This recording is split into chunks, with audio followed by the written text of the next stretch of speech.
It started at a dinner table I never should have gone to in the first place. My name's Henry. I'm 36 now, but this story takes place 2 years ago, when I was 34 and fresh off signing the divorce papers that closed a chapter I'd been clinging to for far too long.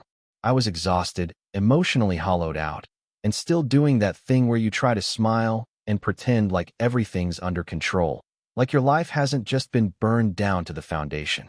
I hadn't told my family yet. Not officially. They'd suspected something was up, sure. I'd stopped showing up to Sunday brunch. I wasn't wearing my wedding ring anymore, and I'd been dodging questions about where Amanda was for months. But this dinner was going to be the moment.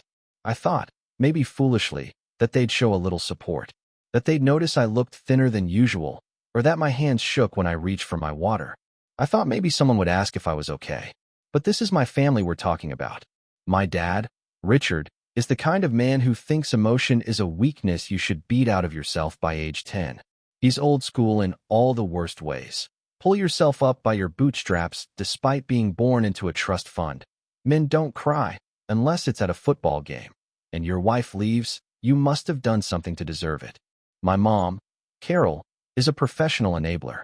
She's never disagreed with my father out loud in her life, but she's mastered the art of passive-aggressive silence.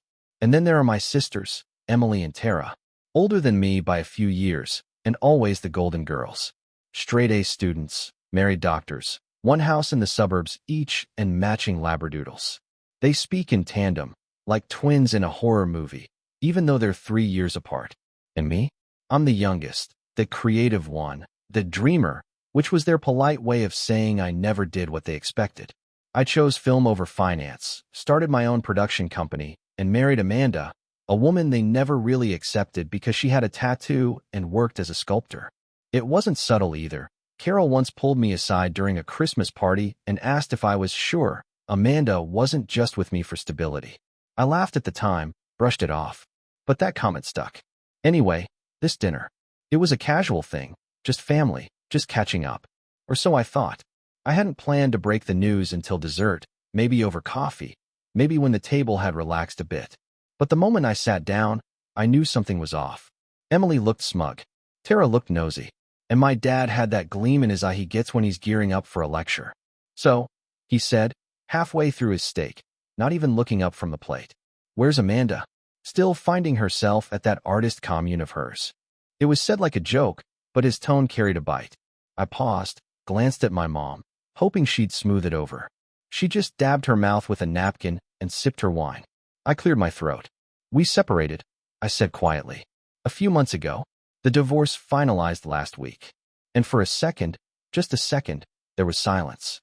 I thought, naively, that it might be sympathy. A breath held in solidarity. But then my dad leaned back in his chair, shook his head, and laughed. Not a kind laugh. Not even a shocked laugh. A laugh like I'd just tripped in public and he wanted everyone to see. Well, he said, folding his arms behind his head, this just proves we were right about you all along. You've always been a quitter. I blinked. I didn't even know how to respond. My stomach dropped like I'd missed a stare. I looked at my sisters, half expecting at least one of them to jump in, to say something neutral, something sisterly.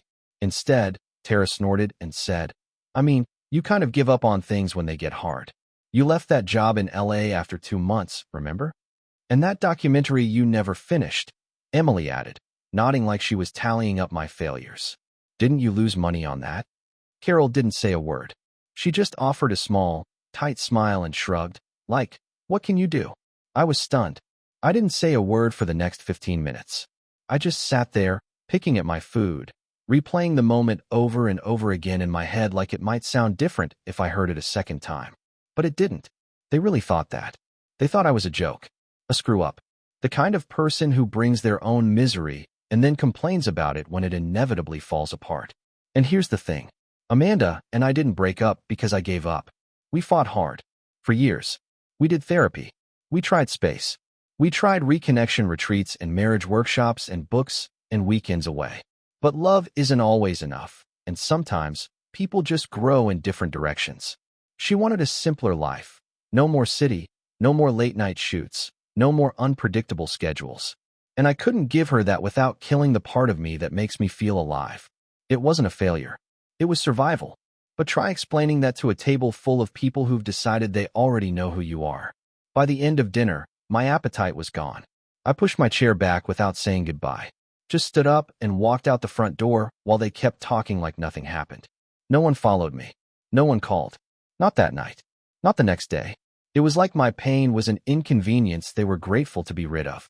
That was the night I cut them all off. No big announcement. No dramatic confrontation. I just stopped answering texts. Stopped returning calls. Removed myself from the family group chat. Birthdays came and went. Holidays passed. I didn't show up. Didn't explain. If they wanted to treat me like I didn't matter, I figured I'd give them the courtesy of disappearing. But life has a way of moving on without permission. And sometimes it gets better. And sometimes it gets so much better, it scares them. I didn't expect silence to be so loud. After that dinner, I thought someone, anyone, might reach out. Not even to apologize, but to at least check in. To pretend they cared. But days turned into weeks, and not a single message came through. The family group chat kept buzzing with their usual nonsense. Emily sharing pictures of her daughter's piano recital, Tara gushing about some new yoga instructor, Dad ranting about the price of gas like it was a personal attack. But I stayed quiet. And no one seemed to notice I was gone. I didn't block them. I wanted to see. I wanted to witness just how little I mattered to them when I stopped putting in effort. I had always been the one chasing connection. I was the one who called first, who sent birthday gifts early, who remembered anniversaries, who drove 3 hours for Christmas even when Amanda and I were in the middle of a fight. I kept trying to prove I belonged in a family that never really opened the door. But after that dinner, I stopped trying. The first holiday after the fallout was Easter. Carol always hosted, and for years she'd guilt me into coming with the line, "It's not really about religion, Henry, it's about family." I didn't respond to the invite, not even with a no. I just ghosted it.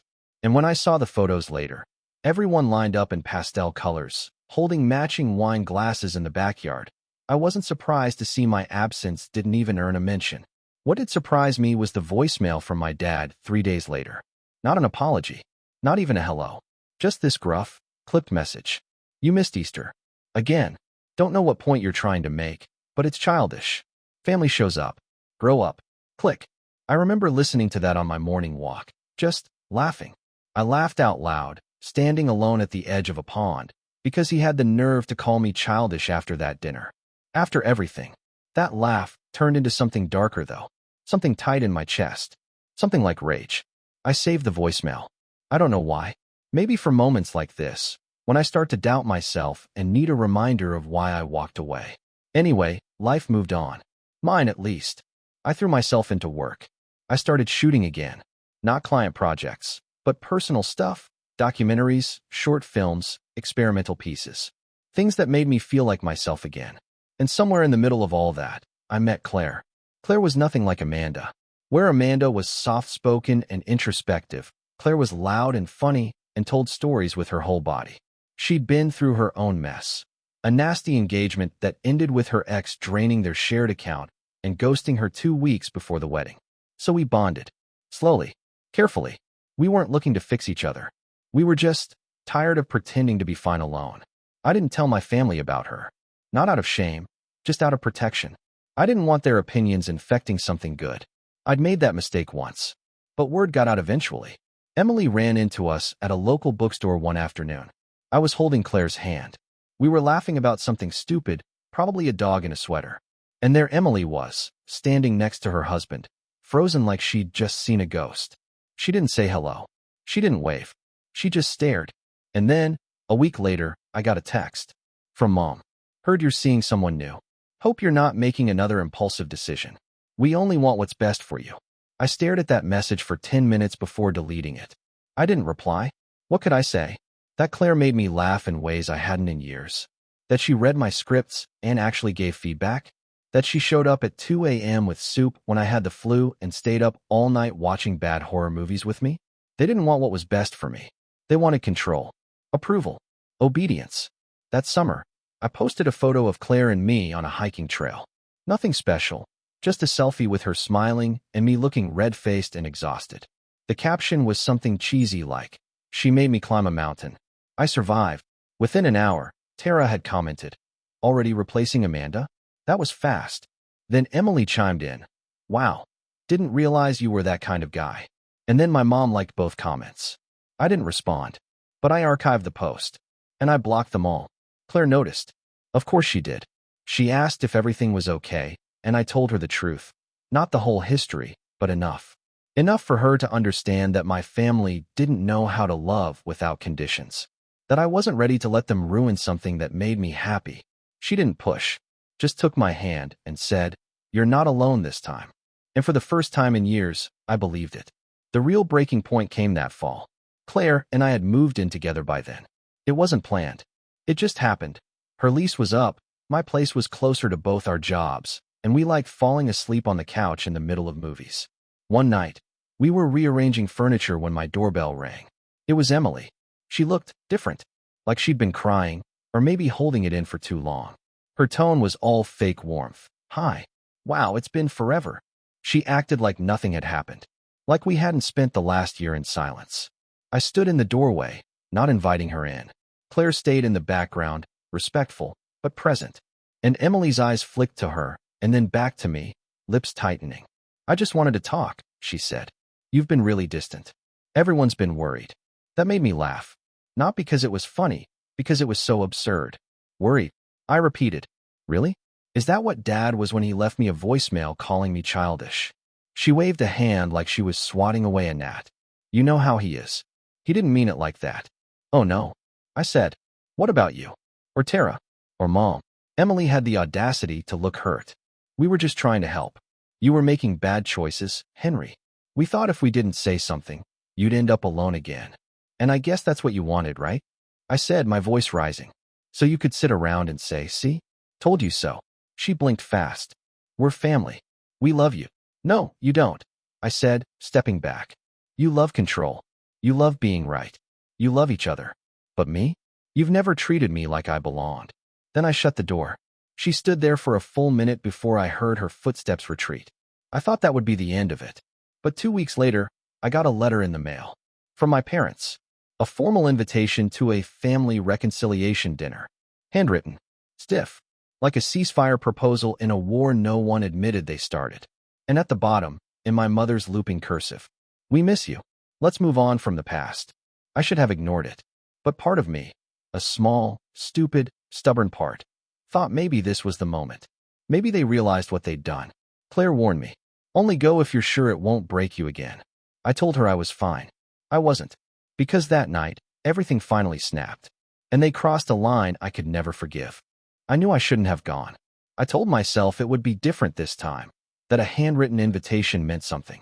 That maybe the silence had settled into guilt. That maybe they missed me.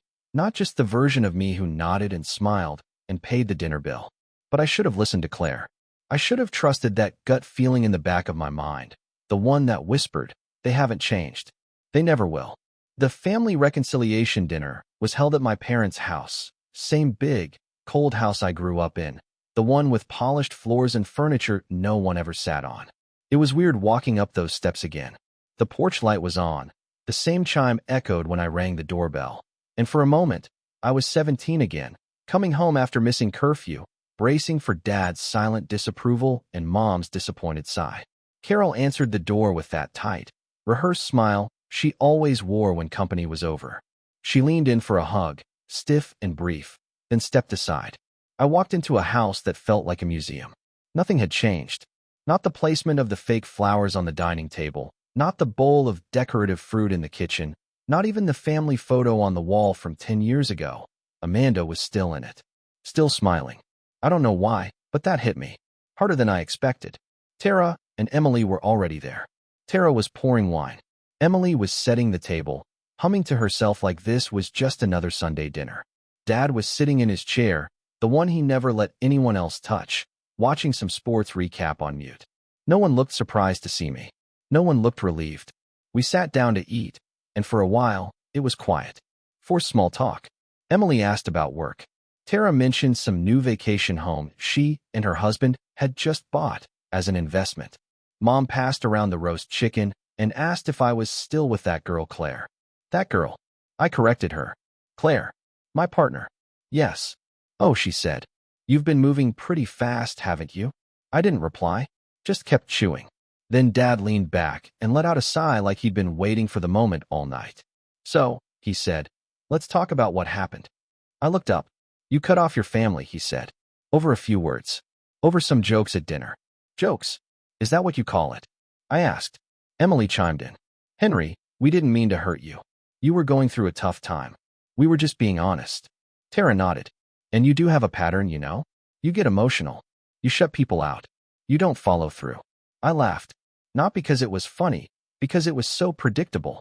They hadn't brought me here to reconcile. They brought me here to gaslight me, to rewrite the narrative, to paint themselves as the reasonable ones and me as the overreactive black sheep. I came here thinking maybe something had changed, I said. But you just wanted a chance to tell me I was wrong. Again, no one's saying you were wrong, Mom said, setting down her fork. We're just saying you could have handled things better. That was it. That was the moment. I stood up, took my napkin, and dropped it on the plate. I don't need this, I said. Not anymore. And then, for the first time in my life, I walked out without looking back. That night, I hit what I thought was rock bottom. Not because I missed them, not because I regretted anything I said, but because I realized I never really had a family. Not in the way people talk about when they say, my family has my back. I had people who shared my blood and kept a scoreboard. People who demanded loyalty without offering love. Who called my boundaries drama and my independence failure. That night, I sat in my car for a long time, just staring at the steering wheel. I didn't cry. I didn't scream. I just felt hollow. Like everything I'd believed about love and connection had been carved out of me. Claire stayed up waiting for me. When I walked through the door, she didn't ask what happened. She just pulled me into a hug and said, "You're home now." And that's when I realized rock bottom wasn't the dinner. It was before that. It was every time I let their words make me question my worth. Every time I bit my tongue instead of defending myself. Every time I lowered my voice so I wouldn't upset the room. That night was the turning point. The beginning of the rise. It didn't happen overnight. Healing never does. But it started with little things. I went to therapy. Real therapy. Not the kind you lie through to get a pat on the back. I found a guy named Dr. Ellis, former artist turned psychologist. He got it. He understood what it meant to be the weird one in a family obsessed with image. He helped me unpack years of shame I didn't even know I was carrying. Helped me stop flinching every time I made a mistake, expecting someone to say, "Told you so." Claire and I traveled more. Not to post pictures, not to show off, just to live. We took a road trip up the coast and slept in cheap motels with broken vending machines and sand in the sheets. We hiked. We laughed. We talked about dreams we'd both buried. She wanted to open a ceramic studio. I wanted to make a film just for me. So I did. I spent that winter shooting a short film. No budget. Just friends, favors, and borrowed lights. It was raw, messy, personal. A story about a man trying to rewrite the narrative his family wrote for him. I didn't tell anyone what it was really about, but it was mine. And when it premiered at a tiny indie festival that spring and got a standing ovation, I felt something crack open inside me. Not pride, not vindication, peace. I wasn't who they said I was, and I never had been. Claire was there that night, holding my hand. After the screening, a stranger came up to me, some guy in his 20s, nervous, awkward, and said, "That felt like you wrote it about my life." And I realized something. Maybe that pain had a purpose. Maybe walking away had made room for something real. Not just love, but meaning, freedom. I started turning down work that didn't excite me. Said no to projects that drained me. Started teaching workshops instead. Sharing what I'd learned. Giving other dreamers the space I never had growing up. Meanwhile, the silence from my family turned into noise. Tara sent an email. Then another. Then a voice message saying how immature it was for me to keep ignoring them, especially with Dad getting older. Emily reached out through an old mutual friend, asking if Claire and I would consider starting fresh. And then came the kicker. Mom sent a card. No note. Just a photo. A family photo. Them, standing in front of the house. Dad, Tara, Emily, their husbands, even the grandkids. And in the center, a gap. Like someone had been cropped out. On the back of the card, in her careful script, "There's always room if you decide to come back." Claire saw it before I did. She handed it to me, eyes unreadable. I stared at it for a long time. Then I tore it in half. Because I wasn't going back. I wasn't shrinking myself to fit their table anymore. And yet, they weren't done. Because just as Claire and I were starting to talk about marriage, just as life was finally feeling mine, they pulled one last trick. Something so manipulative, so public, it could have unraveled everything I'd built if I hadn't been stronger. I didn't plan to get revenge, not at first. When I finally cut off contact, it wasn't some calculated move. It was survival. A line in the sand. I was done trying to belong somewhere I never fit. I was done bleeding myself dry so people who claimed to love me could stay comfortable in their version of the truth. And for a while, I really did try to move on, to let it go. But they didn't let me. They couldn't. See, people like my family don't just want you to fall in line. They need it. It keeps their fragile little ecosystem intact. Without the scapegoat, the black sheep, the emotional one, they're forced to look at themselves. And that's something they've spent their entire lives avoiding. It started with whispers.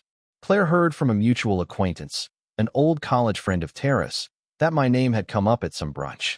Apparently, Emily had been saying I was spiraling, that Claire was a rebound, and that I was clearly still not over Amanda.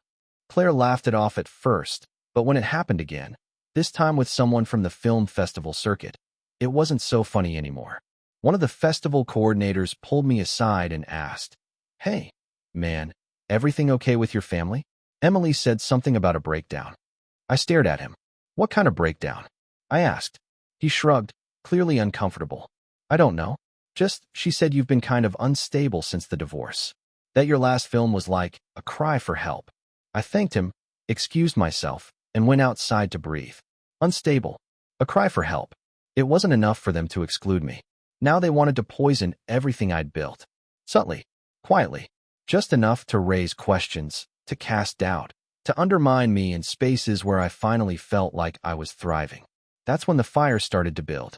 Not the kind that burns you up from the inside, but the kind that sharpens you, focuses you, the kind that makes you dangerous. Claire and I were planning our wedding quietly by then. Just the two of us. No big announcements, no save the dates. We weren't trying to hide it. We were just protecting it. Every time we talked about venues or playlists or honeymoon spots, I felt like I was building something sacred, something no one could touch. But then, out of nowhere, Carol called. She never called. I hadn't spoken to her in over a year. I didn't answer, of course, but she left a voicemail. Her voice was syrupy, like she was reading from a script. "Hi, sweetheart. We heard some exciting news through the grapevine." "A wedding?" "Oh, Henry. I hope this means we're finally turning a corner. We'd love to be part of it. Please don't let old wounds ruin something so important. Family is family." Claire was the one who played it. I was too angry to hear it directly. She just looked at me, shook her head, and said, "They think they can talk their way into this." I didn't respond right away. I needed to think. And the more I thought, the clearer it became. They didn't want reconciliation. They wanted a photo op. They wanted to show up in their Sunday best, smile for the camera, and pretend like everything was fine. Like they'd always supported me. Like they weren't the reason I almost walked away from my entire life 2 years ago. That's when the idea began to form. Not revenge in the traditional sense. No firebombs. No dramatic scenes. Just the truth. Delivered at the right time, in the right way, where they couldn't hide from it. I didn't want to destroy them. I wanted to expose them. So I started planning. First step, gather everything. I went back through my old messages, voicemails, emails, every piece of communication I had from the past few years. The voicemail from Dad calling me childish. Tara's Instagram comment about me replacing Amanda. Emily's gossip at the bookstore. The Christmas card with the crop photo. Mom's guilt-laced emails. I archived it all. Organized it. Created a digital folder labeled The Rewrite. Then I looped in Claire. She was hesitant at first. She didn't want me to get pulled back into their drama. But once she saw how deep the manipulation went, how calculated it all really was, she understood. She even helped me gather more context. She spoke to mutuals, compared dates, pulled screenshots. It became our quiet little mission. Next step, prepare the guest list. We decided on a small ceremony. No more than 40 people. Just close friends, chosen family, and colleagues who'd become more like siblings than my actual ones ever were. I sent out individual invitations by hand. Wrote personal notes in each. But when it came time to consider whether to invite anyone from them, I paused. Claire asked gently one night, "Do you want them there?" I shook my head. No, but I want them to know why they're not. So I started writing letters. Not invitations, statements. Each one was addressed personally. To Mom. To Dad. To Emily. To Tara. I didn't rant. I didn't insult. I just told the truth. I wrote about that dinner. How they dismissed my pain, mocked my divorce, called me a quitter. I wrote about the silence afterward. About how no one checked in, not even once. I wrote about their comments online. Their gossip. Their fake reconciliation attempt that ended in blame shifting and gaslighting. I wrote about the card. The photo. The hole in the middle of the picture where I used to be. And then I told them what the wedding would be. A celebration of love built on respect, on healing, on choice. And that's why they weren't invited. I didn't mail them yet. I waited. Because I had one more move to make. I called up an old friend, Julia, someone I'd worked with years ago on a documentary about family estrangement. She now ran a nonprofit that supported adult children of toxic families. She'd always told me, if you ever want to tell your story, Henry, I'll make space for it. I said yes. We filmed a short piece. Just 10 minutes. Shot in a quiet studio, raw, intimate. I told my story, not naming names, not airing every detail, but speaking honestly about the shame of being the scapegoat, the exhaustion of being the peacemaker, the grief of letting go of people who never really saw you. It went live on the nonprofit's YouTube channel 3 weeks before the wedding. It didn't go viral. That wasn't the point. But it did reach the right people. I know, because 2 days after it went up, I got an email from Emily. Just one line. Unbelievable. You aired our dirty laundry to strangers. No apology. No reflection. Just offense. That's when I knew I'd struck a nerve. Perfect. So I mailed the letters. Each one in a black envelope. No return address. Inside, a printed copy of the piece I'd written. No handwritten note. No signature. Just the truth. The day before the wedding, I received one last message. It was from Mom. A voicemail. You've humiliated this family, Henry. Whatever you think we did, whatever version of events you've created in your head, you're wrong. I hope you enjoy your little performance tomorrow. Just know, when it falls apart, we won't be here to pick up the pieces. Claire and I listened to it together. She looked at me and said, they're panicking. And I realized she was right. Because the power wasn't in the event. It was in the choice. I wasn't reacting anymore. I was deciding.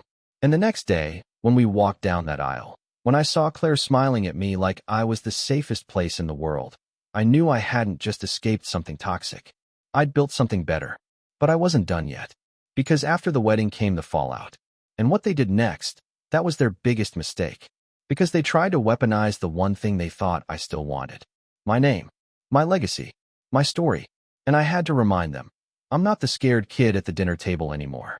I'm the man who walked away and built a life worth envying. And now? Now it was time to make sure they never rewrote that truth again. I didn't expect them to show up. Not physically, anyway. Not after the letters. Not after the video. I thought maybe, they'd finally get the message and slink off to wherever people like them go when they realize they're no longer the center of someone's orbit. But narcissism doesn't fade quietly.